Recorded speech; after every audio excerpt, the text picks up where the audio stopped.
কেরে আরিয়া আম্মু কি রান্না করছো? অসুস্থ, কি রান্না করছো দেখি? ইলিশ মাছ তো আমি খাইতে পারি না, কাটা বাঁধে যে গলায়। এমনি অসুস্থ, তারপরে আবার এই যে ইলিশ মাছ রাঁধছো কাটা বাঁধে, যাতে খাইতে না পারে।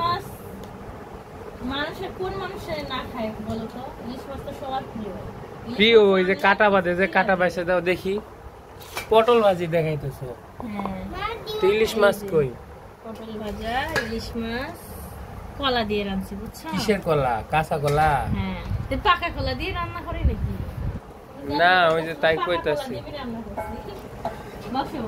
আম্মু তোমারে ভাত দেয় নাই? হ্যাঁ, ও খাইতে পারছে না, খিদে নেই। নাও তরকারি দেবো? বারো তো দেখি কেমন লাগে, প্লেটে বারো।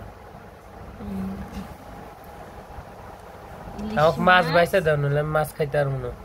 ইলিশ মাছ আর এই যে কলা।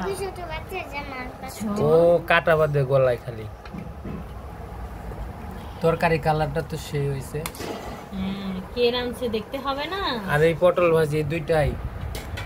হ্যাঁ, পটল ভাজি বেশি ভাজলে না খাইতে ভালো লাগে, অল্প করে ভাজো, অল্প করে ভাজো। যাই হোক, খাও তো, তুমি খাও, খাইয়া দেখো কেমন হয়েছে। কলার তরকারি তো খাই নাই মেলা দিন থেকে। আর মাছের কাঁটাটা বাইসে দাও। মাছের মাথা নিবা? না, এমনি কাটা বাঁধে, তারপরে আবার মাছের মাথা নিব। আমার ভালোই হয়েছে, ইলিশ মাছের মাথা আমার খাওয়া হয়। ইলিশ মাছের মাথা অনেক মজা, জানো?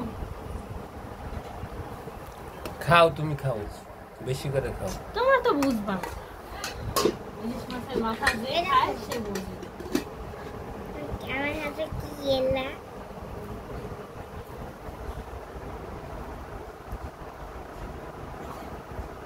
বিসমিল্লাহ।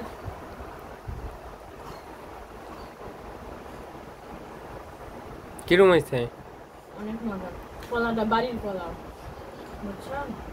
তো যাই হোক, মাছটা মজা। ভিডিওটি কেমন লেগেছে অবশ্যই জানাবেন কমেন্ট করে। যদি ভিডিওটি ভালো লেগে থাকে চ্যানেলটি সাবস্ক্রাইব করে পাশে থাকবেন। ধন্যবাদ সবাইকে। আসসালামু আলাইকুম।